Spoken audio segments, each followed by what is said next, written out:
Session with Dr. Farid Holakouee.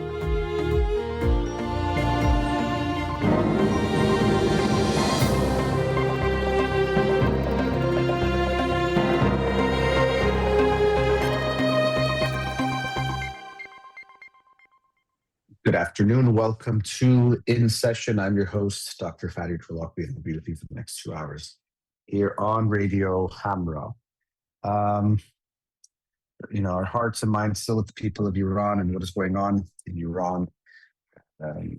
It's been heavy 47 years, but especially heavy few months for, of course, the Iranians in Iran, most importantly, and all of us from outside who are watching with hopeful, but I think anxious and worried and saddened and angered hearts at what is going on. And even there, I shared a bunch of emotions, which is one of the themes I want to talk about today. I also talked about it Monday, but wanted to continue on that discussion because, we hear a lot about mixed emotions or mixed feelings and what that might mean, or sometimes we don't think there should be mixed feelings. Sometimes people will say, oh, that's good news, so why are you also sad, or why are you feeling mad or bad, or whatever it might be? Or someone goes through a breakup and they think it was the right decision, but they are also saddened or feeling in pain. It's like, oh, like you broke up with them, how could you be upset, or how could you be sad? And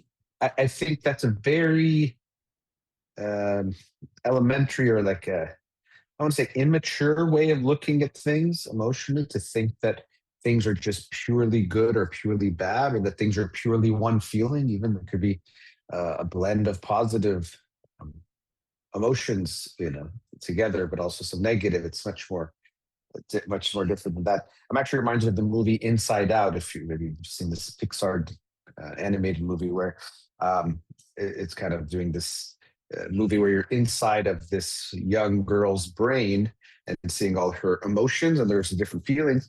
And at first, all of her memories are just these pure emotions, like pure joy, pure sadness, pure anger. But by the end, what I thought was actually a nice touch was that her emotions would have multiple colors to them, which very beautifully and visually reflected this idea that our emotions tend to be much more complex and mixed rather than just purely one feeling, and even just purely good or purely bad. And I bring this up because I think what is happening in Iran is bringing up mixed emotions for most of us. And as I've mentioned many times, and I try to say it every time just to make the point clear, I'm generally talking to the diaspora, the people outside of Iran, definitely not because we're more important, but because that's all I could really know or experience myself and can share about. I'm sure the people in Iran obviously are experiencing mixed emotions too. I've seen some posts that mirror that reflect how there is hopefulness that the regime will be gone, but also fear of what is happening now. And that totally makes sense for both of those feelings to be existing, and what people are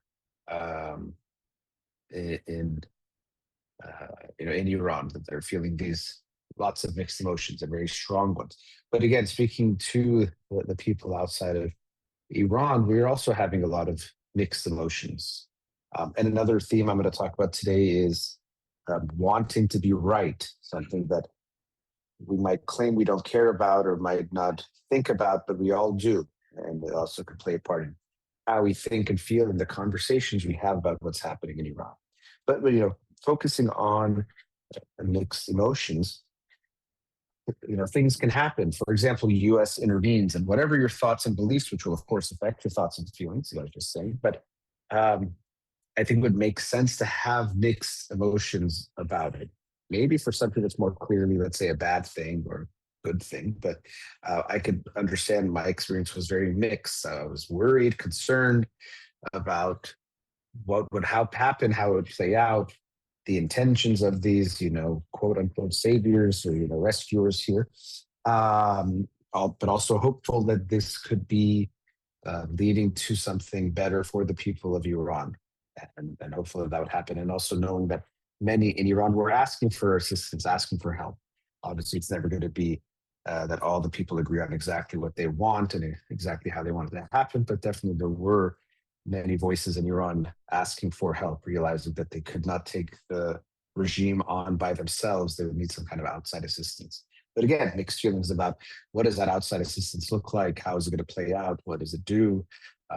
Could there be some intended and unintended negative consequences in the process? So I think, to me, a realistic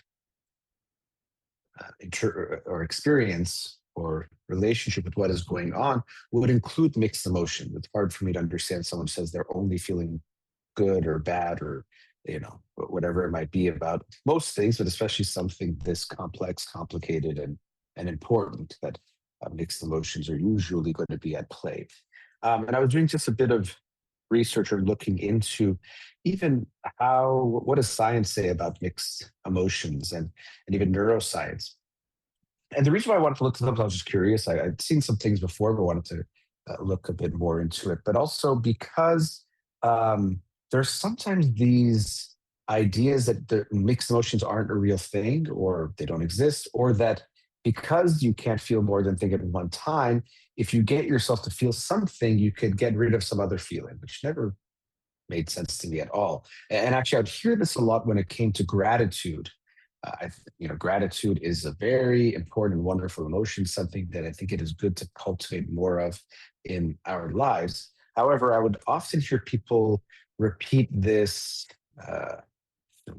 fact with quotes around it because it's not true, but this fact that you can't feel more than one thing at one time. So let's say if you're sad about something, worried about something,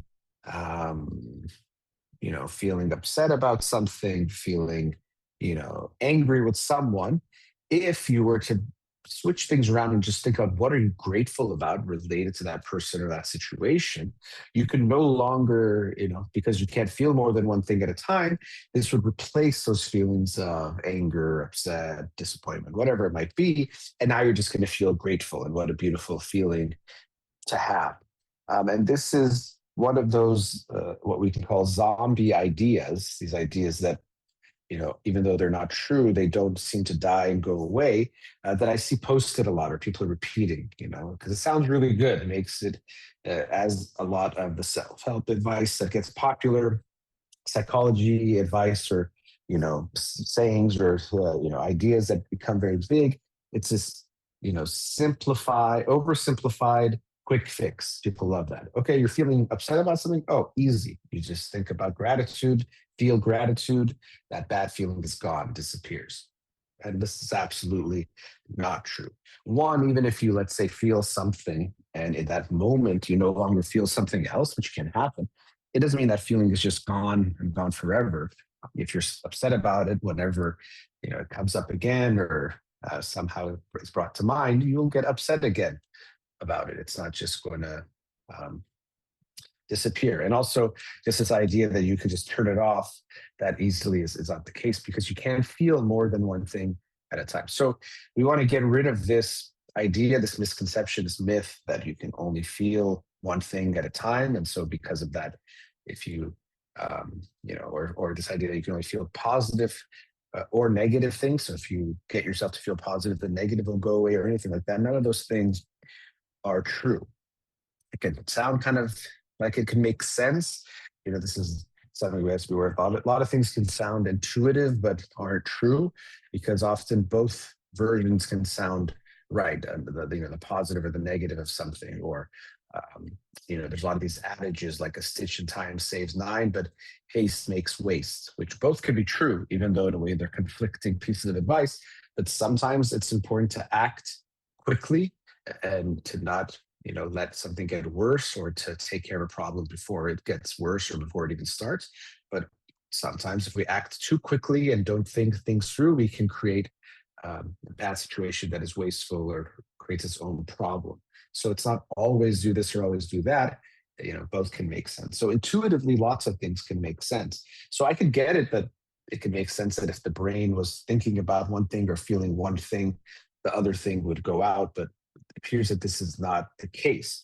And neuroscience is showing us exactly that multiple emotional pathways can be activated at the same time, and positive and negative emotions can be activated at the same time. For example, when we experience something bittersweet, or something that I've felt a lot these last 10 months, is the bittersweet and the positive and negative feeling that comes simultaneously when you see your baby grow. That when I see Keon getting older, doing new things, changing in appearance, I'm obviously so happy. First of all, just so grateful for his health. I know gratitude is something that's brought up, so I'm very grateful for his health and well-being in whatever fashion that may take, and so happy about that. So happy to see him grow, because that's what we want to see. But also there's this heartbreaking side of him never being that same size again, or never being that little baby again, that I also feel. They're both true at the same time, and you feel that this overwhelming intensity of emotions. You can feel both very strong and both very positive and very negative things at the same time, or this blend. And that's something that I think many parents experience watching their kids grow, this positive and negative. So the brain can process both at the same time. They, even so, we can look at positive and negative emotions might even activate different pathways, with different emotions draw on different parts of the brain. It's not like there's a happy center and a sad center, and this is not that isolated, but there are some systems that neuroscientists might identify, and more than one can be activated at the same time, which is what we will usually feel. And it could be in different intensity. So the positive one might be very strong, and there's a hint of negative. For example, someone gets a big promotion, or an athlete wins an award, or someone wins an award, and they're happy with, like, oh, I'm sad my mom is not here. So they're so happy they've won the award, and feel pride and excitement and all these good things that they understandably feel. But then there's this pain that, oh, my mom was with me the whole way, and she just passed last year, and she won't be here to watch me win this award. And so there's that bittersweet. There's the positive and the negative at the same time. So I think when we're looking at most situations in life, this is going to be the case, that we're going to have mixed emotions, but especially really intense, heavy things like the situation in Iran and what the people of Iran are going through. Having mixed emotions, to me, is almost the expectation. It's the norm. And being aware of that is more important than trying to just feel one thing. Even if we look at emotional development, it does seem that very young children have a hard time, or a harder time, with mixed emotions, or recognizing mixed emotions. They tend to just see things a little bit more black and white. So it's all good or all bad. But as we get older, if we have emotional awareness and development, and we cognitively advance, and with age, we are able to experience these mixed emotions that are very common in life. And this is also something we see. We talk about splitting in psychology, which is like seeing people or seeing things as all good or all bad. For example, the stereotypical type or classic example is like seeing, one of the parents is all good and one of the parents is all bad. So your mom was the perfect angel that never did anything wrong, and dad was the worst person in the world. And often people present to therapy and will share their life story in this way, that, oh my God, it's perfect, never did anything wrong. And again, it could be either parent, could be the good or the bad. All these, I think that all, like, dad was just like this evil, the worst person in the world, never did anything good. And it's not that we want to doubt our clients' stories or tell them, no, that's not true. And especially, you might not say it right at the beginning, but over time, what you want to try to help them do is to have a more complete picture of what was actually going on in their life, or what they experienced, which is that, yeah, their mom wasn't perfect and all good, and the dad probably wasn't all bad either. It's more complicated than that, but it's a lot simpler to think of things in this way, to just think of people as all good or all bad. It's kind of like, even if I was talking about, children, we look at children's movies, usually the good guy is all good and the bad guy is all bad and evil and dark, and talks in kind of the way I'm talking, kind of as like this all negative character, and then the good guy is all good, and it's just very easy to watch. there's not a complexity to it, or this realizing, oh, maybe the good guy has some bad parts too, or maybe the bad guy is more human than I realized and has some maybe misunderstood, or has hurt themselves, or whatever it might be. It's a lot easier to think of things in black or white ways and to do this type of splitting that we do even more in childhood, but with proper emotional and psychological and intellectual development, can move away from and recognize that, oh, okay, as hard as it might be to sit with this, maybe the all good character isn't all good after all. Maybe my mom had some faults too as a parent, and even in their relationship, even though I always took her side. Maybe she made me feel like I should take her side, and that was the better way to just get through things. But actually, maybe dad was right sometimes too. So with maturity comes recognizing this complexity, which is way less simple and a lot harder to deal with. It doesn't feel as good. It's a lot easier to think, oh, that's all, they're all good, they're all bad. Even with ourselves, I was the good person, you were the bad person, that's it. People go through a breakup. My ex was a narcissist, horrible, bad person. I did all the right things. I tried my best. I tried to make it work. I was so good to them.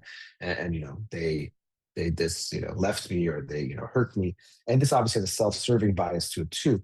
But just in general, seeing things in this black and white, all good, all bad way really makes things feel much more simple and easier to deal with. And so even with situations like what's going on in Iran, which are so complex, people sometimes resort to this type of black and white, simple, all good, all bad ways of looking at things, even when the situation is much more complex than that.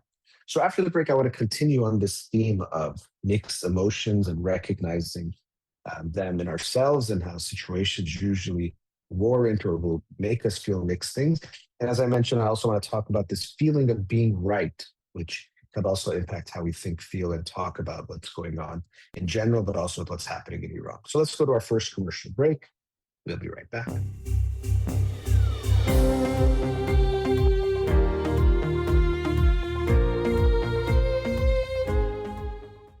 Welcome back.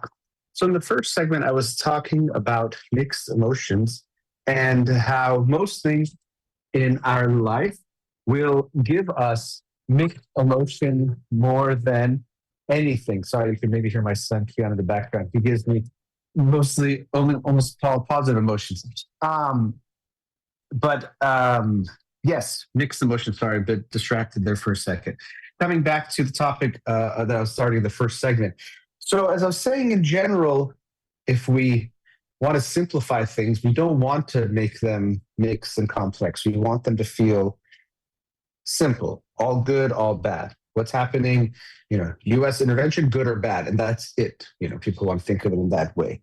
And we tend to have some feeling that is more positive or negative. There's this kind of approach or withdraw, or approach, or recede or go away from that we might have. But we will recognize usually that it's more complicated than that. Things are not that simple. So as I said, even in the brain, we can see that our brain will process both the positive and the negative, or the mixed emotions that are there. And what I think is important is for each of us just recognize that reality, that it makes sense to feel mixed things, even though we don't want to, even though it might be easier not to, even though it also can make us seem less decisive or clear. That's another reason why I think people will avoid mixed emotions. So first, there's the internal process where things feel more complex, things feel more uncertain or unclear, or we're not sure how to take it all in. But then there's also this part that when we talk to other people, there's a sense that we should be very clear. I like this, I don't like this. It's good, it's bad. I'm happy or I'm sad about this, or I'm happy or I'm angry about it. And yes, I can get that in how we communicate and we are with one another. It can make sense to try to make it seem that way. But I would advocate for us accepting, or actually appreciating and desiring for people, especially if it's someone in power, to have the mixed emotions, because that will show that they are more aware of the complexities of the situation. They aren't oversimplifying things. They're actually thinking things through because they see the positive, the negative, the good, the bad, the hope, the worry, all the parts that should go into understanding the full scope of what we are dealing with. And so rather than thinking of that as a wishy washy or negative thing, I actually think we should appreciate it as a sign of intellectual, emotional, and just cognitive maturity or complexity, a good thing. As I was saying before, thinking of things or having the difficulty of thinking of things in complex ways and thinking of them in simple ways, black and white, good, bad only, is a childlike trait or something that children do because they don't have the possibility of doing more. But as we get older, we should grow out of that, grow out of simplicity into complexity, grow out of what we wish to be true about the world to what the world actually is. And what the world actually is generally complex, complicated, convoluted, not black and white. It's not going to be that clear. So when we're talking about things, first, it's about ourselves, the self-awareness, is recognizing that you likely have mixed emotions about almost everything that goes on in your life, but especially about something as significant and complicated as what's happening in Iran. You have anger towards this regime. You have hope for the people, sadness for the people, anxieties about what's going to happen, fears about what is going to happen, maybe even hopes of what Iran will be like and desires of one time returning or going there or being able to visit or being able to live there again. There's a whole bunch of things that you feel. And as always, we don't want to just let our feelings dictate what's going on, but the more aware of them we are, the more we can actually relate to them in a way where they don't just dictate things or unconsciously affect us. We could be aware of what's happening within us. Because what can happen is sometimes we get so fixated on one emotion, and because we want it to be the case that we just feel one thing, that we can go to really bad, unhealthy, unrealistic places. So, for example, I mentioned anger. So people understandably have a lot of anger towards the government, the regime that is in power in Iran at this time.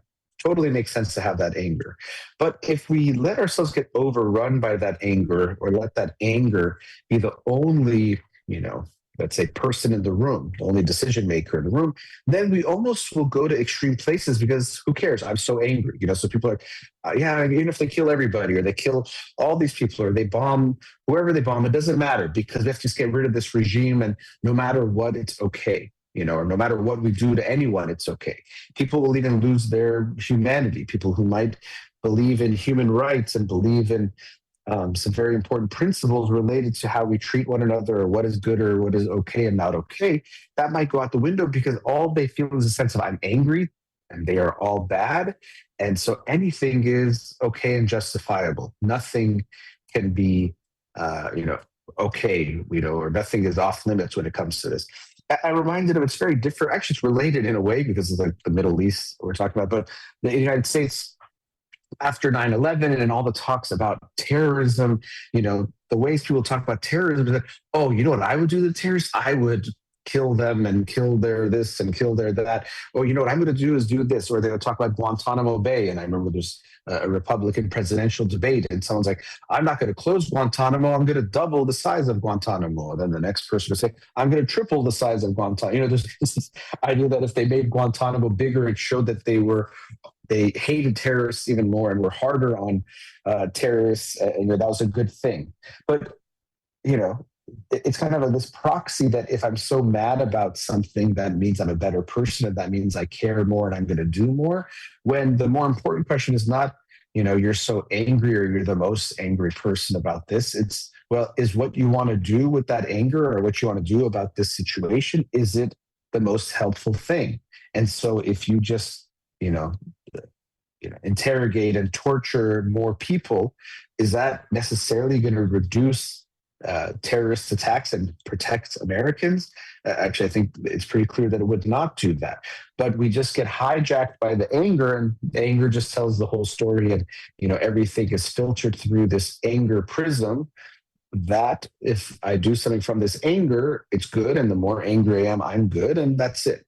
So the same thing can happen here with what's happening in Iran, that it's understandable to be angry about what's going on. That to me is a very healthy reaction and feeling to have about what's happening and how this government is treating its own people. But then to think I can just react, have a reflexive reaction with my anger, that's going to be likely more harmful than good.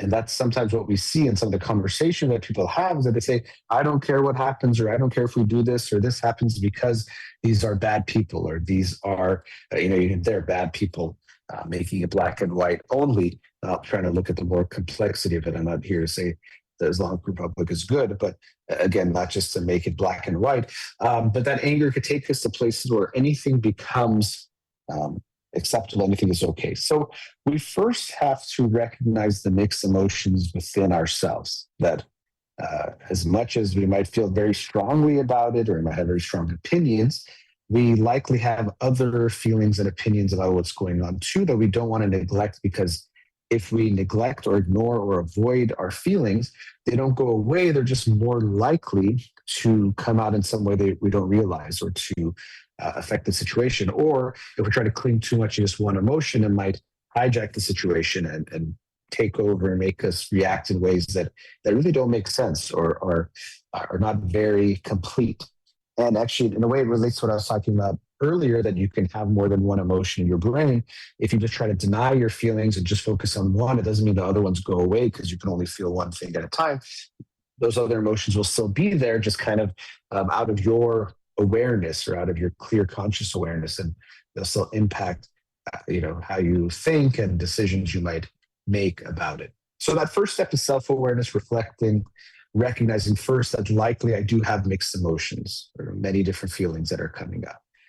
US attacks, and I think most people felt many things. I know, Khamenei was killed and people were celebrating and dancing and all of that. And I could understand that joy of Khamenei being killed after he had hurt so many people, even though I can also understand someone thinking, well, death, we should never wish for death, or is that, that's a whole philosophical and complex question of its own.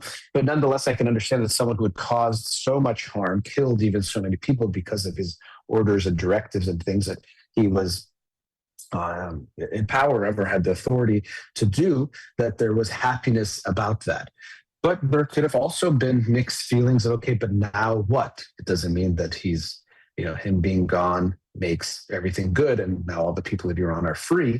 What is going to happen next? And what will happen with these continued military actions against Iran and the people of Iran, innocent people of Iran as well? And so that makes sense to have mixed emotions to me about that, and not just have purely one feeling about it. But, online also things are, it kind of goes to our lesser nature often, and things are oversimplified. So it's more about just having a pure feeling, pure good, pure bad, pure joy, pure anger, whatever it might be, rather than recognizing the nuance and complexity of what is actually going on. So first ourselves, self-awareness, and then also we should, because we're aware of that, mixed emotions being the norm and really the healthy response, it would make it so that we expect that with other people and respect that in other people. That this is complex and people might feel lots of different things, and they might feel those same feelings in different degrees or in different ways than you, or might feel one of them that you don't, or you might feel one that they don't, whatever it might be. But having that respect that people may respond in different ways, which is just generally going to be true, but also when things are so complex, people will have mixed emotions and different feelings come up that won't be so simple and might be different from yours, and doesn't necessarily make them good or bad, right or wrong, on your side or against you, us versus them kind of a mentality. It's complicated that. So there's people that want a free Iran, that want freedom for the people of Iran, but might have very different ideas of how we get there, or very different things that they are willing to accept and not accept, or ways that they want for it to happen, or things that they're hopeful will happen or won't happen, or whatever it might be. This idea that if you support Iran, you're going to just support it in the way that I think you should support it is also to be childlike and childish, to think that it's just going to be that simple and that black and white. So I hope we can give that space to one another too, and also make that reflect how we communicate to one another. Because something that's always been true is that the more disunified we are, the more it helps the Islamic Republic, and the more unified we are, the more we are able, and of course, most really the people in Iran are able to bring about change. And so a lot of what I see online is people attacking one another for not feeling and thinking things the way that they do exactly, when these things are very, very complex. And well-intentioned people can come to very different conclusions and have very different feelings about what is going on, even if they're both well-intentioned and even have the same end goal in mind. So I hope we can recognize that first in ourselves, the mixed emotions, and then expect and accept and respect the mixed emotions of other people. And as I alluded to earlier, even look for this in our leaders, that a true leader, to me, will recognize the complexity of situations, won't try to, oversimplify and almost dumb them down for the people that they're, for their followers or whoever they're leading, and recognize the complexity of things, which shows that they actually see all sides of it, or, what's going on, rather than seeing it as some simplified black and white type of a thing. But let's go to another commercial break. We'll be right back.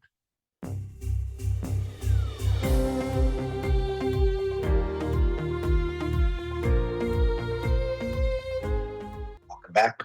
The first two segments, I was talking about mixed emotions and how we tend to have mixed feelings, mixed emotions about most things in life, but especially major things in life, and especially complex things that happen in life or around the world, like the situation in Iran. And also, as it evolves, the complexity of it, things change. So your feelings might change and evolve as well, and the mixed emotions might change, or the concentration of how strong one versus the other is might change over time, because it's an ongoing thing. It's not just something that has happened in the past. Although we can even have our feelings change about things that have happened in the past, but especially when something is ongoing and new events happen, it makes sense that our feelings will also evolve, and mixed feelings will also evolve. And I was mentioning that even in our leaders, although we sometimes turn to leaders to simplify things and have absolute certainty and to make us feel calm, which can be understandable. But I think for being realistic, we want leaders who recognize the reality, which is that reality is more complex, and they don't need to dumb things down or oversimplify. And even if they do evolve as facts change, or as things develop in a situation, rather than that coming off as wishy-washy, that should come off as them responding to the situation. New information should lead to new thinking and feeling about a subject, thinking that if sticking to your guns no matter what is a good quality. That's like anything. If we overdo a quality, it's always going to be a bad thing. So yes, there's something to sticking to your guns and persevering, or being consistent. Those can be very good qualities, but being consistent when things change is not, is no longer a good thing. You could be in a new reality, try to do the old behaviors, you're going to be in a lot of trouble. So that's just some things about mixed emotions that then lead to, and we're talking about leaders, but also just in general for ourselves. What I wanted to talk about in this segment was the feeling or the emotion of being proven right or correct, which is just a very satisfying feeling. It feels good to be right. We all know that, right? It happens and you think something, oh, this is my theory, or this is my guess, or, even if it's about like some kind of fact of like knowledge, like, oh, what's, who won this award in 2022? And like, and then we look it up and you're right. It feels good, right? There's a satisfying feeling that is very basic, that I think is undeniable, that we like to be proven right.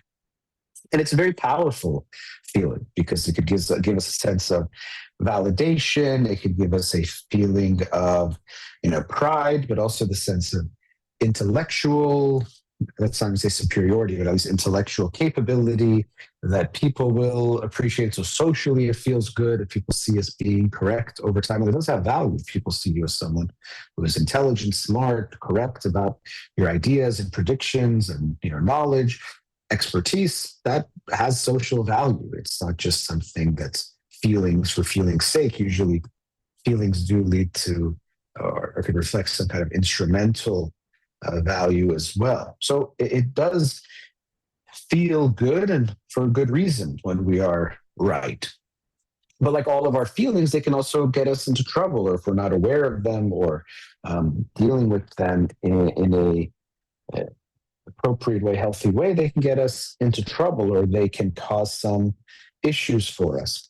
And actually, this even relates to the previous topic, because interestingly, if we're proven right about something that is negative or bad, we still will feel good about it, or at least we'll have the mixed feeling of feeling good about being right, but then maybe feeling bad about whatever that is. So, you go in for some kind of medical test, and you're like, I really think it's this. And, one of the doctors said, no, it's not that. But you're, no, I'm pretty sure it's this. And then you get the test results back and it's something bad, but it's the bad thing that you thought. You likely will have a mixed emotion of, oh, see, I was right. I was even smarter than that doctor, but also feel very bad about these negative test results that you now have that might reflect some whatever illness or something you have to deal with. So we can see even here the mixed emotions is part of the process or part of this situation as well.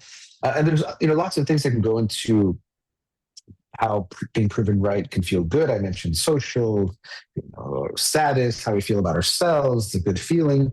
There's also, when you look at the brain, it's always making predictions. And so we know that when we have low prediction error, so when we get things right or things aren't so off, that feels better for us when things are closer to what we think. So there's like this confirmation of our prediction. That also can be another element of it. So there's many dimensions to this.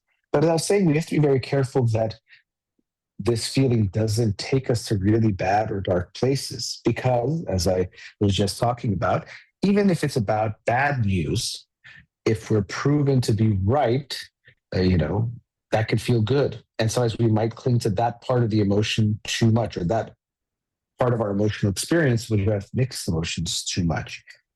Just taking a step back, we see this psychologically with people who have low self-esteem. So, or kind of have a low self-concept or a bad self-concept, they might feel something is negative about themselves and then almost feel good when it gets confirmed, which could seem really counterintuitive, but it's again how powerful this feeling of being proven right, how good it feels that, okay, yeah, see, I told you I was a loser, and it feels good because in that moment, or at least proven right, or that feeling could be very, very strong.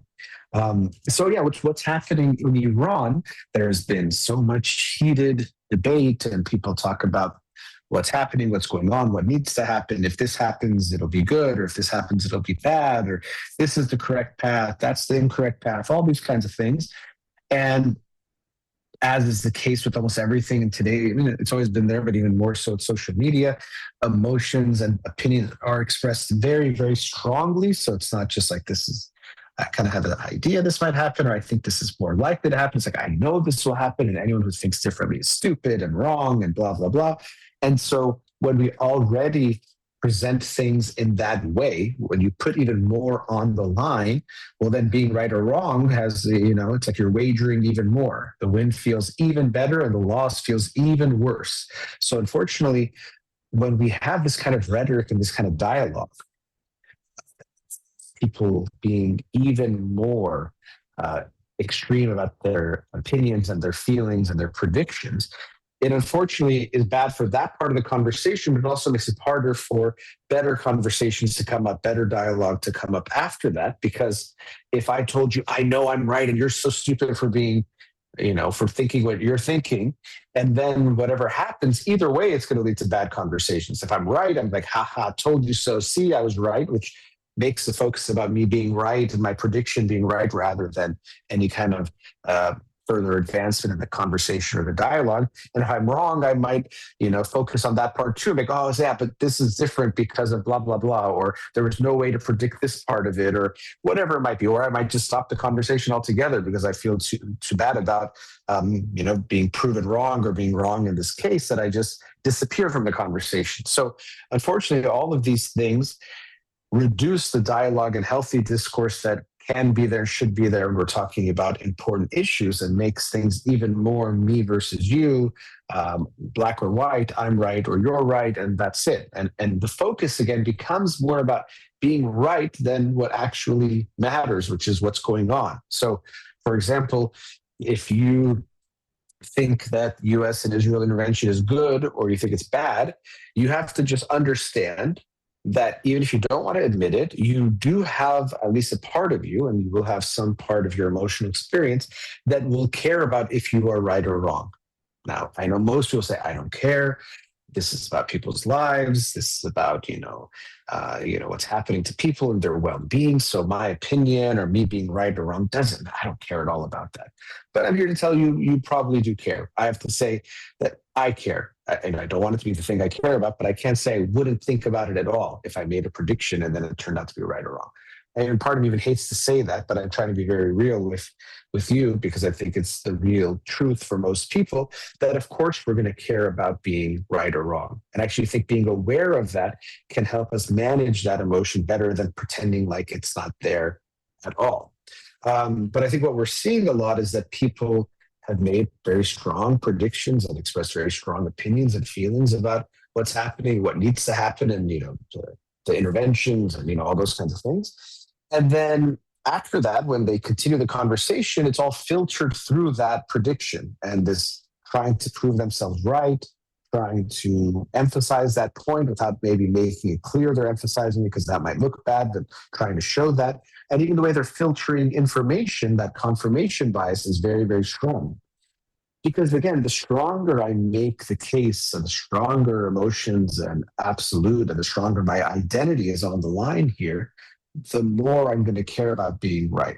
And so when I'm looking at the information, I'm trying to justify and make a case that proves that I'm right. And again, focus on that rather than looking at what is going on, what is actually happening in the situation. And this being proven right can be obviously in many different forms. So, for example, if someone has been against Trump for his, let's say, a whole political career, or someone has been very in favor of Trump and thinks he's amazing and good, that of course can have a big impact on how they view what's going on now, because the person who's against Trump is going to think, well, here we go again, Trump making another mistake or being a bad person or a bad actor in whatever way. And so part of them is going to hope that things go bad, which sounds really bad, of course, because we're talking about people's lives and well-being. But there's going to be at least a part of them that wants it to go bad to prove that they were right and right about him. See, I always said he was bad, and here he is being bad again. And the opposite is true. People that think that he's, good and, Trump was right about everything kind of mindset. If you think in that way, well, then he has to be right here to prove you right. And so what he's doing must be good. And look how good it is. And he was the only one able to do this and all of that. Even before we've seen what's happened, or at least things have started to happen, but we definitely have not gone to any kind of conclusion in any way, shape, or form. So it's definitely too soon to say, but people are almost already declaring victory. I think he did so much himself, which is something that American presidents have a bad history of. But regardless, he has already declared victory, and other people have as well. And other people have already declared it's a disaster and it had to have been the wrong thing when things are very early in the process of what is going on, because the desire is more about being right than looking at things in the right way or looking at the reality for what it actually is. So we have to realize this, if you want to call it sad truth about human nature, that we do care a lot about being right. It could seem petty, and in a way it definitely is, when we're thinking of, okay, I want to be proven right. But what we're talking about is people's lives here. It's not just something minor, but this feeling doesn't just go away. So I think what's actually better is to recognize, okay, I do care about being right. That's there. But can I try to take my focus away from that? Or can I try to recognize that because of that, I might try to see things in a certain way, and I can't, just delete a bias altogether or erase it altogether, but try to be mindful of that and almost self-correct and overcorrect even if I need to in the other direction. That maybe I'm going to see things as all good because I want it to be good, or all bad because I want it to be bad, to confirm that prediction that I already have made. And so what I see is when people talk about what's going on, if they've already made their prediction, then it just becomes about proving their prediction right to the other person they're talking to, rather than talking things through, trying to understand their perspective, trying to look at good and bad and what else is going on, trying to look at the situation for the people of Iran, who this is what matters to the most. And I think this is something I've talked about on recent shows, that yes, all of us outside of Iran care about a free Iran and we want a free Iran, but really it's their country, the people who are in Iran, more than it is our country. It could be your homeland, you might have lived there your whole life, and I'm not trying to minimize that connection, but still, people who are actually there, to me, that's much more their country and their experience, and what they want matters more than what we want outside of Iran. And so we want to see what they're feeling about what's happening, rather than focusing on your opinion of if this was right or wrong or good or bad, or if your prediction came true. So this is, to me, kind of a tough one, a tough pill to swallow, because most of us will want to acknowledge that. It reminds me when people say, I hate to say I told you so. Usually what they mean is like, I actually kind of love to say I told you so, or it feels really good. Maybe I'm sad for you because I told you if you, let's say, get back with that person who's going to go wrong, and see, here you are crying. But if you're being real with yourself, you realize as much as you're saying, I hate to tell you, I hate to say I told you so, part of you feels good about it. That's even why I think we say it, is to kind of say, oh, I'm not trying to talk about me and that I said the right thing, but see, I was right, because it does feel good. And I think that we have to be very careful, because as much as that can feel good, if we are looking at the complexity of things, we can recognize that is so minor, insignificant, almost not worth mentioning, or really not worth mentioning compared to what we're talking about, which is people's lives, people's well-being, people's freedom, which is actually there.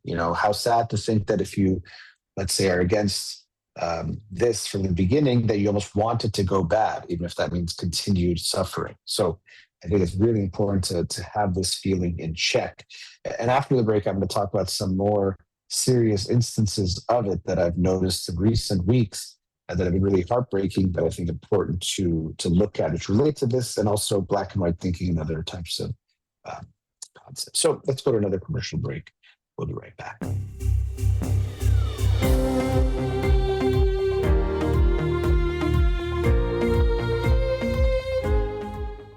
Back. In the previous segment, I was talking about the positive emotion that comes with being proven right, and one that we might try to publicly minimize that we care about, or say we don't care about at all. A lot of times we all do, because it does feel good when we're proven right. We make a prediction, it's proven right. When we make a guess about something, or about a fact or knowledge or expertise, whatever it might be, it is a positive feeling that we get. But just because it's positive doesn't mean that, and it feels good, doesn't mean that it can't be actually a negative in our life or in things that we do, which is true of many emotions. And another reason why we don't want to ever think that we should focus just on feeling good, kind of a self-help trope or thing that we see in a lot of these influencers online, is how to just feel good all the time, or if something makes you feel good, that's the good thing. Don't feel bad. Don't think about bad things or negative things. Just focus on the positive. But just following and chasing positive feelings can really get us into a lot of trouble. And this is another one of those instances where one emotion we might not think about a lot, but that feeling of being proven right can also, although it feels good, get us to a lot of trouble. And I was saying how, with what's happening in Iran, I'm seeing this become a big part of the conversation, the discourse, that people, although they won't put it in that way, are talking about how something proves them right, or focusing on things from that lens, and even looking at the information in that way of what's proving them right or how they can prove to others that they were right about something, and how I think this is really problematic. And it could lead to us being in really, really dark places. For example, hoping for bad things to happen in Iran to prove that the intervention was a wrong thing, or or the wrong thing to do. I'm not saying it was the right thing to do. I'm just saying that recognizing our desire to be proven right and how good that could feel could make us think about some really dark things, or make some dark arguments, or even look at information in a dark way, hoping to see negative things because that would prove that we were right. And I think that's very, very scary. And we should all be afraid of that for ourselves and not go down that path. And I think it's a very easy path to go down. And as I was saying before the break, looking at some more serious instances of this, what happened to the school in Minab, I'm not sure if I'm saying that right, or the Minab school, where many, I think something like 175 people were killed, many of them young children. And you read reports, and this is where the information and misinformation wars become a big part of any battle that we now experience. It's not just about the war on the ground, it's the war online. Information becomes a big part of these situations. And so you still see mixed reports. I've seen quote unquote proof that it was Iran, then quote unquote proof it was US. From what I've still seen, it does seem more likely to have been the US. But again, these things are very complicated, because I think if it was not the United States and the Israeli attacks, it would have been more clearly stated by them at this point, more than a week or two after the fact. But again, I still can't say for sure what that is. Now, what I wanted to talk about related to this concept of the feeling of being proven right is that it's made people, I've seen people talking online and in conversation, impact how they talk about something that is just undeniably a tragedy, just a horrific event, through the lens of being right or wrong about what's happening. And of course, through the lens of, well, who did it? And almost that should impact how much of a tragedy this is, or how sad we should be. And this is what I mean by, these are really, really dark places that we can get ourselves into if we don't check ourselves and really pay attention to what we're feeling and how it's driving us to these very dark places. So, to prove that we are right, it should never be at the cost of someone else and someone else's lives. And it should never be at the cost of thinking that maybe a tragedy didn't happen, or maybe it was okay, maybe it was justified, or I have to wait and see who did it before I'm going to really declare how bad this was, because that could make me seem more right or wrong. So, I see people putting posts that says this is, just the cost of war. For example, if they were pro intervention, that these things happen, the regime was doing worse, so maybe this is not so bad. And I understand there's conversations we had about what was happening in Iran, and how the government was killing its own people, and those costs were there too. So I'm not saying none of that argument has any, I don't even want to say merit, but there's something there. I get it. But the focus should be on the tragedy of what has happened when we see these types of events. That pain is not, going to be any less real or fake or good or bad just because of these other things that we're thinking about. And really, it's a consequence of how, for those of us outside of Iran, this is so far away that we don't have to pay the price or be the ones that have to experience these things, that it could seem like, oh, this is good. And really, it's like, I can't say that. For me, with what is even going on, I've had my thoughts and ideas, but one of my biggest feelings is like, I don't know. I don't know what's best. I don't know how things are going to play out. I hope for the end of this regime and whatever is best for the people of Iran and freedom for the people of Iran. But I don't know. And I think, I don't know how someone could say they do know that this will definitely be good. That if no intervention for sure, that's good for Iran, or that intervention is definitely good for Iran. I don't know how we could be so confident about that. Someone could say, I want this, I don't know, but I'm going to go for that option, or I want, whatever that option is. But to say, to me seems like not really recognizing the depth and complexity of the situation. But coming back to what happened at the Minab school, it's an unimaginable tragedy to have so many young children killed. And for us to even try to see, well, who did it before I recognize how upset I should be, that's really problematic. That's really sad if we're going to wait to see, to know if we should be sad about it. It's just a tragedy and heartbreaking no matter what. And who did it definitely matters, don't get me wrong, because if something is a tragedy, if something is an unspeakable, unimaginable horror, then whoever is responsible should be held accountable for that. So it's not that I'm saying we shouldn't even think about that, or that shouldn't be part of the conversation. It very much should be. And it should be made clear, and that should be made clear to the world. And then, consequences should follow, and accountability should follow. So that's definitely has to be there. But that doesn't change whether or not it was tragic that these children died. That part is tragic regardless of that. And that our humanity should first go to that place, that this is so heartbreaking and such a tragedy. And it's just sad. There's nothing that could be spun one way or another about that. I know I talked about mixed feelings, but some things are just tragic and heartbreaking and sad. And to me, that's obviously what we're dealing with here. And so I think it was very sad to see people's sense of humanity shifted by the, wanting to be proven right, and the black and white thinking of, well, if this was good and I said it was good, then all of it has to be good. So none of it can be bad. And people say things on both sides. So I'm not trying to say people on one side are worse than the other. People on one side have said worse things, but maybe many of you have seen the video of someone interviewing people at a protest or rally that was for the U.S. and Israel intervention. I don't know exactly what it was, but asking people if the U.S. and Israel were responsible for bombing this school, was it worth it? And again, they can cherry pick and show the 5 people that said yes.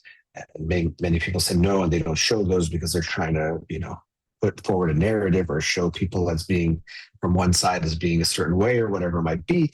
But it was very heartbreaking to hear people say, yes, this was worth it, even if the U.S. struck this school, because how bad the regime is. And so again, this goes back to the anger being maybe an overwhelming feeling, but also the sense of wanting to be proven right, seeing things as black and white so that it can't be bad. So, as I said, this is where you have to be careful when we hear ourselves saying, like, maybe this bombing of the school is okay.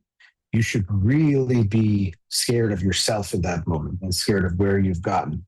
If you are able to make that type of a argument or that kind of conclusion that maybe this was okay, that is very scary and sad to see. And I've seen it, and I think you've probably seen it in yourself. Even if you're not saying exactly that thing, but ways of looking at what's happening in Iran through these lenses of black and white thinking, good, bad, and also what you think and feel and predictions and thoughts you've had about it being proven right, at times being more important than people's lives and people's livelihoods and people's well-being. So I've been, sad to see some of those aspects of what's going on. I think it's such a mature thing to be able to acknowledge that, not even just that you were wrong, because yes, maybe sometimes it's recognizing you were wrong, but sometimes it's also just recognizing that maybe it's more complicated than I thought, or maybe I thought this way, but now I realize I might have to wait and see a little bit to know if it's good or bad, or this was right or wrong, because it's too soon to tell. So for somebody to say they know for sure it was worth it, I don't know how you can say that when nothing has happened yet as far as the regime change. I'm not saying nothing has happened, but it's not like we've gone to some conclusion where you can say that it was worth it for this purpose. To me, it just shows this very simplistic mindset of I don't want to even question it. It was good. This is the right thing. Don't even think about it. And no matter what happens, it was the right thing. So this has been something that's been sad to see, people being kind of devolving into being proven right more than wanting what's right or what's good.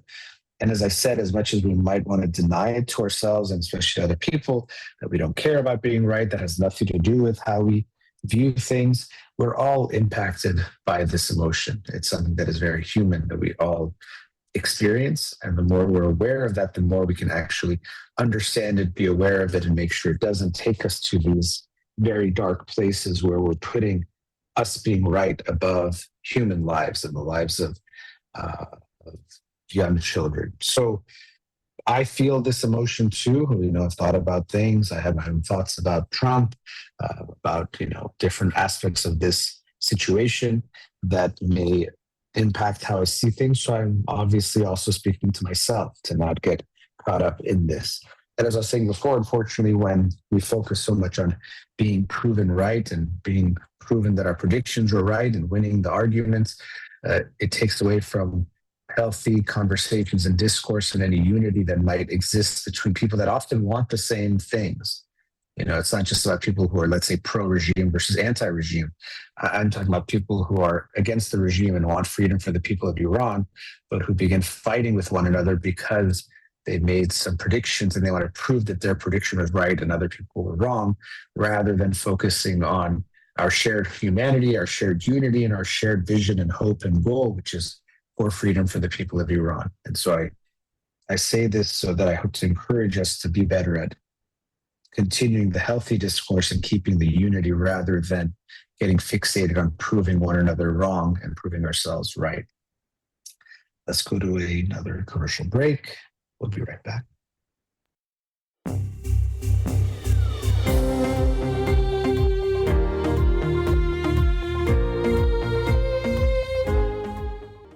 Welcome back. In this segment, I wanted to change directions. I know the focus of the show has been Iran, as has been the case for many of my shows, because our hearts and minds are there. So at times I want to bring up some other topics, not because they're more important, but just because at times, honestly, I share a lot that I think about what's going on in Iran, and then I know that I might not want to share more than I can, more than I know, and really just share my opinion on a variety of different things. And also want to share some other topics as well here and there as appropriate.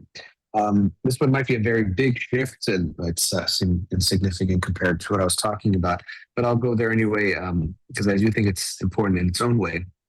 But I watched a documentary last night called Inside the Manosphere, which was by Luis Theroux on Netflix. I actually don't know much about the person Luis Theroux. I maybe should have looked into more before I talk about him or his documentary. But anyway, Inside the Manosphere is looking at, as they say themselves, the controversial alpha male subculture. So you've probably seen, if you're online, a lot of these vloggers, influencers, people online, people who have podcasts who are talking about the alpha male mentality or how to become an alpha male, and sometimes referred to as the manosphere.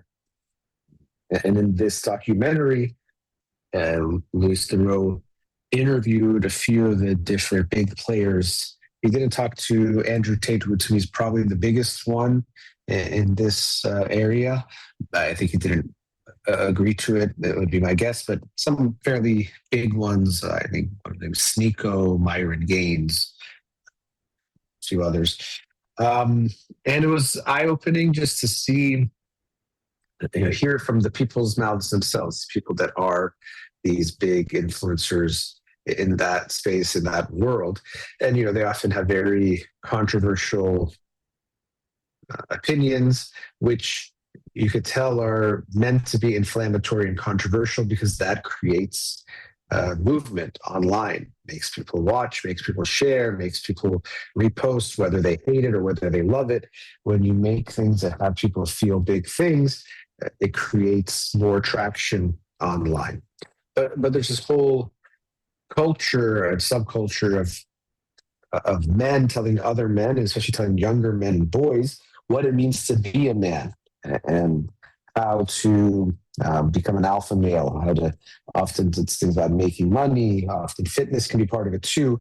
A lot of it's about dating and women and how to get women, how to often manipulate women to do what you want. And then often, sometimes having that same controversial opinions on actually this is what they want, or you have to treat them this way, or you just hear really outrageous things like women shouldn't vote, or women should this or that. I just the worst of the worst.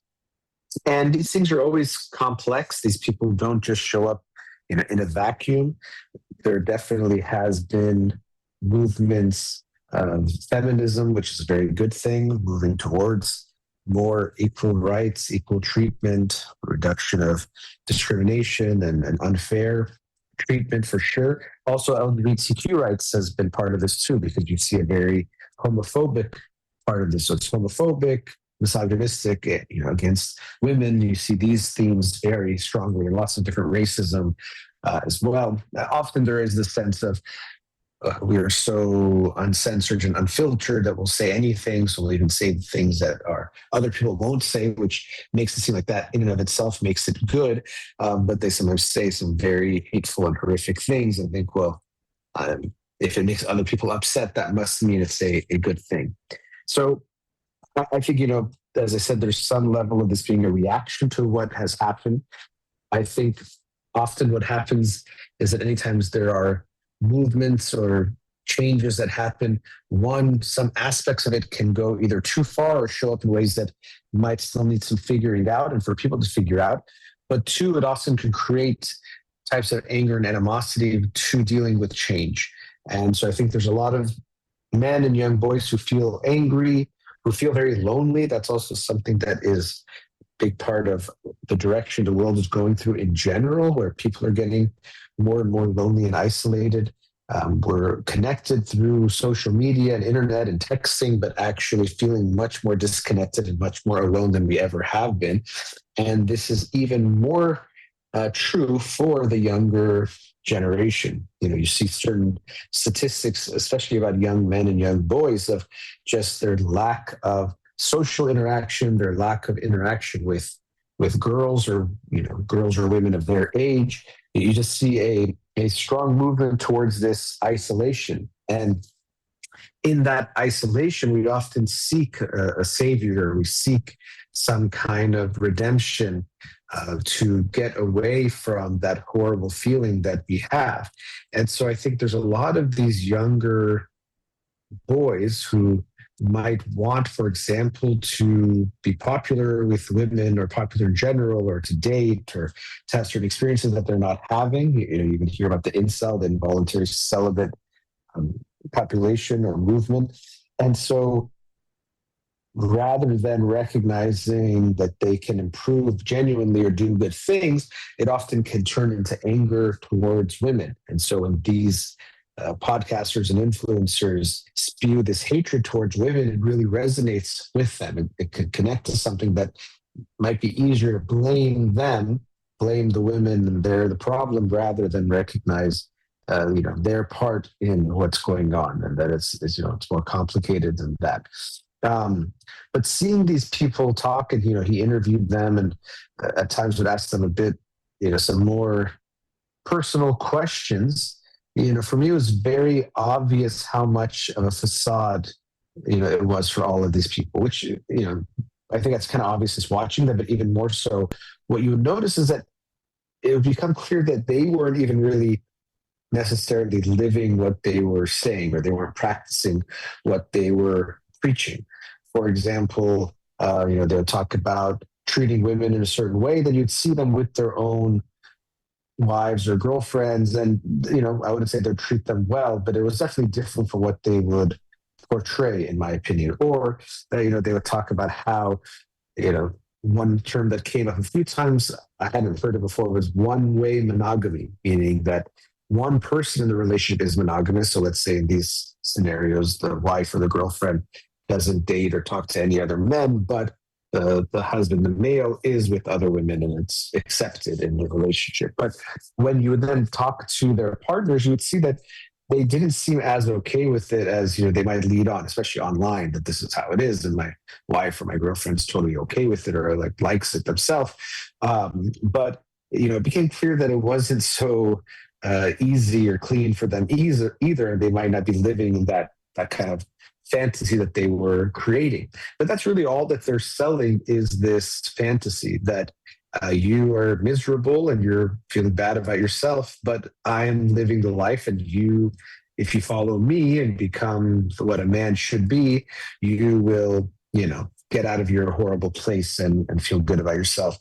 And this is a classic self-help type of a trope and self-help principle, which I see a lot, which is this notion that I see that you're a loser and your life is so bad, and I can give you something that if you follow me will be better than you can even imagine, and turn you into this person that you can become deep down, or you desire to become. I can lead you there. And so the way I see it is that they increase the distance between who you actually are now and who you can become by making you feel even worse about who you are now, and then presenting this idealized, imagined self that is much better than what is probably realistic for any of us to attain. And so it even more draws us in, because it's like, yeah, this is what I want. I feel so horrible, and now I'm feeling even worse seeing you or comparing myself to you, and you telling me how, giving me quote unquote tough love that tells me how much of a loser I am, or how much work I have to do, or how I've been making mistakes my whole life.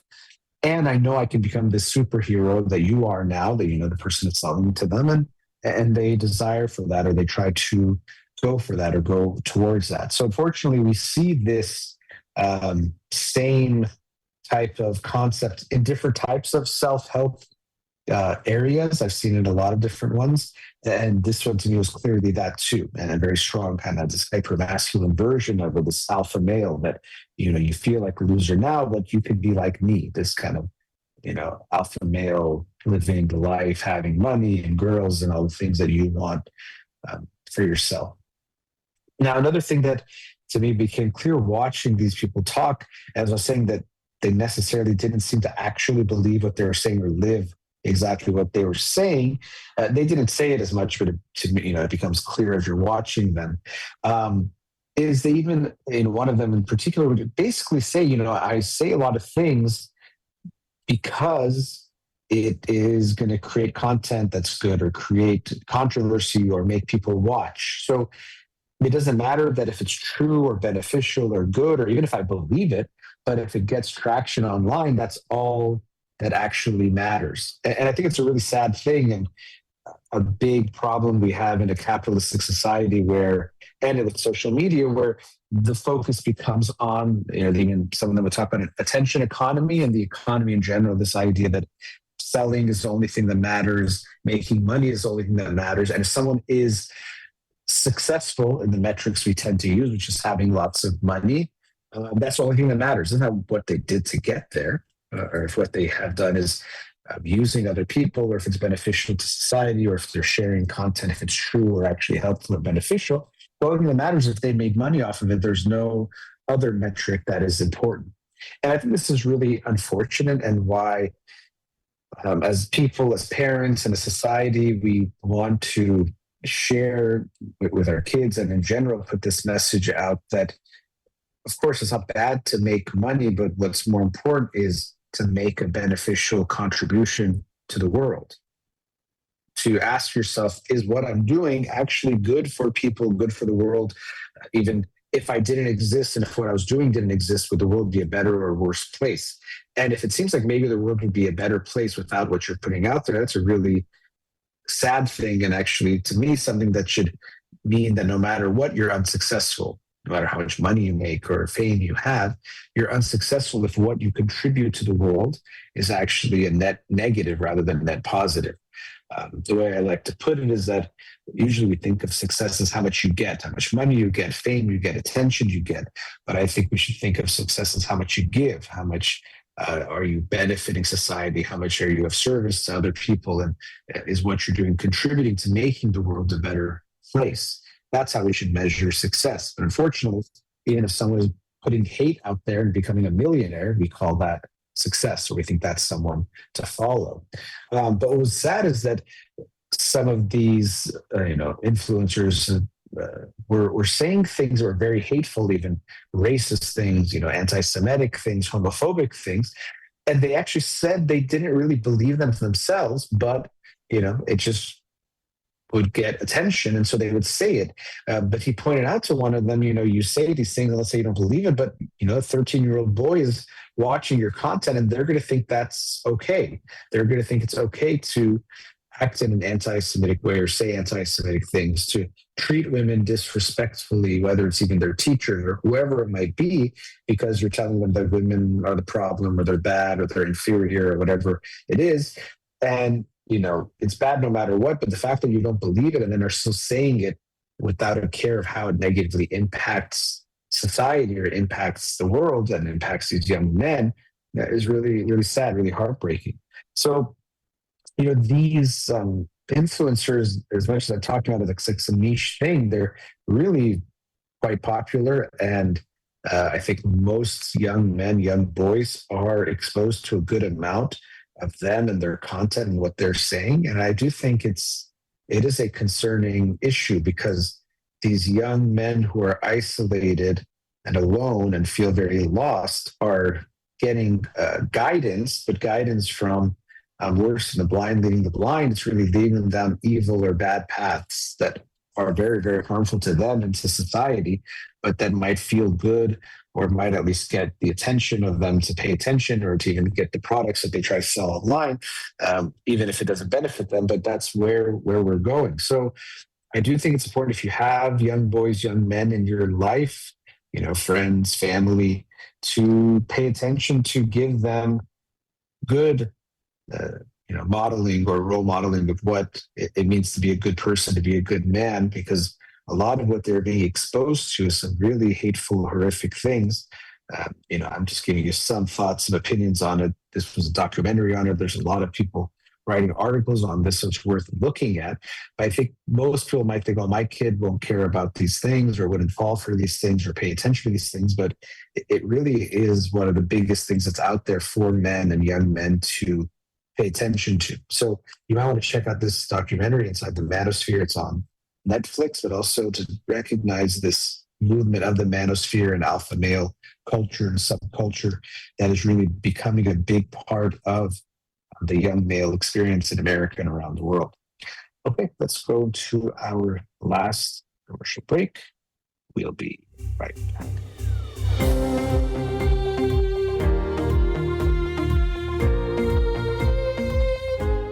Back in the previous segment, I was talking about the documentary Inside the Manosphere, and talking about alpha male culture and the Manosphere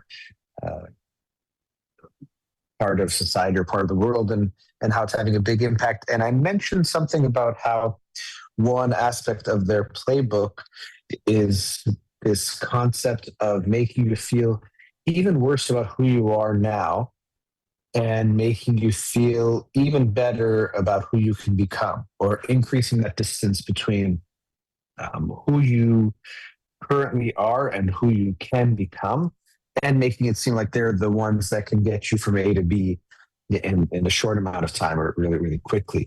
And so, as I said, this is part of almost all self-help types of gurus, influencers, authors, whatever it might be. This is a very common part of the playbook. And it might seem kind of strange, especially that first part. Well, why would you almost make people feel worse about who they are? How could that attract them to you? Well, the thing is, most of us can have a good amount of shame or sadness or pain about who we think we could have become, or if I've made the right decisions, who I would become, or really beating ourselves up about the bad decisions that we've made in our lives, or the fact that we a lot of times knew what was better for us, but we didn't take the right actions. Oh, if I just kept working out consistently, if I, went back to school, if I did this financially, if I spent less money, if I, didn't do these drugs or drink or whatever it might be. Um, a lot of times what's keeping us from living our quote unquote best life isn't lack of knowledge, but it's not making the best decisions or not always making the best decisions. So, and a lot of us can have a lot of shame about this, shame about who we are and that who we are is not good.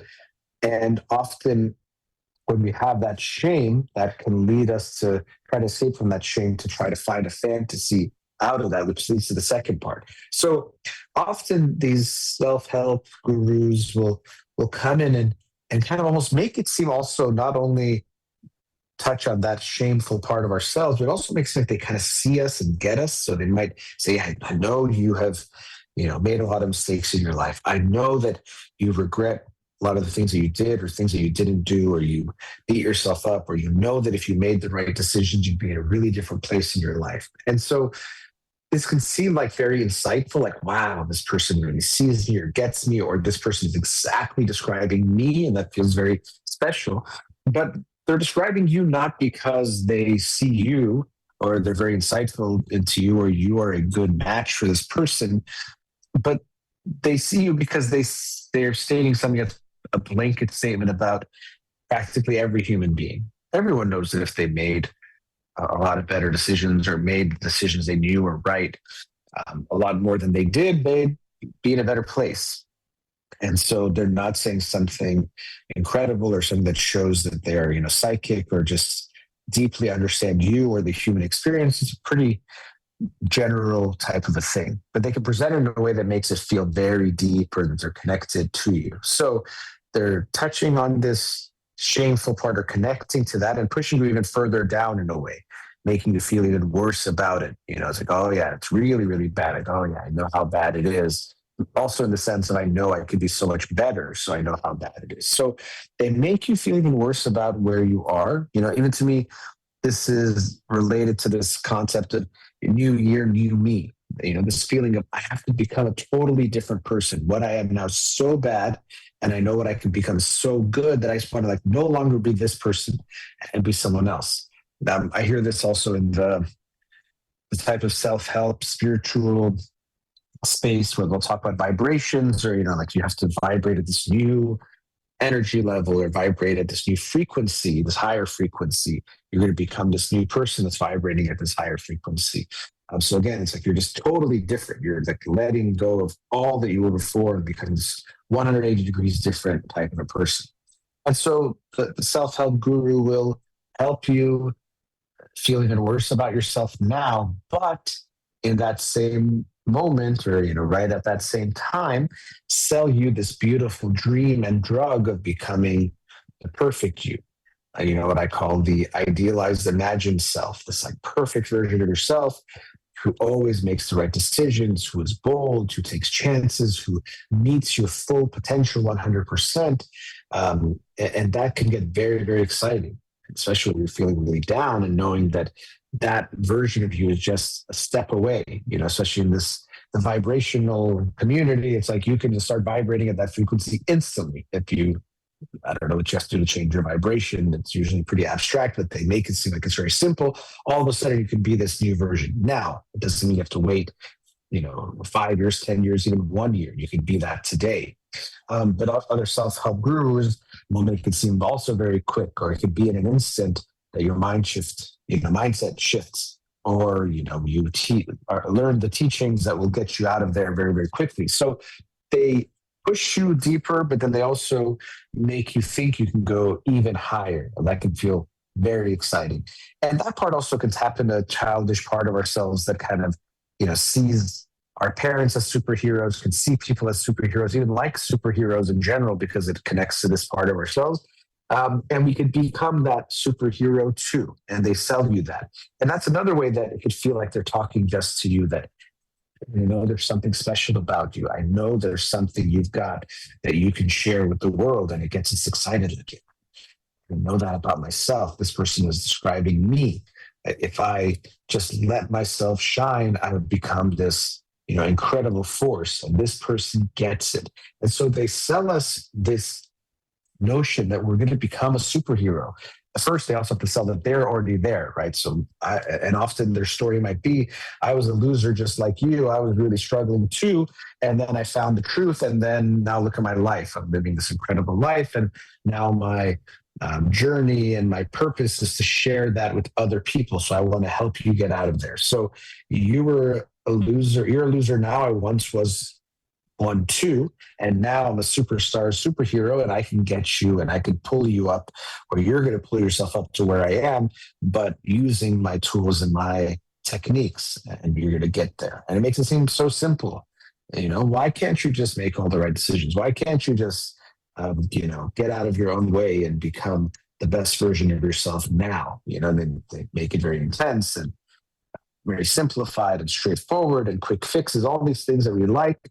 And it connects to this, magical thinking part of our childlike experience that we all hope to be true.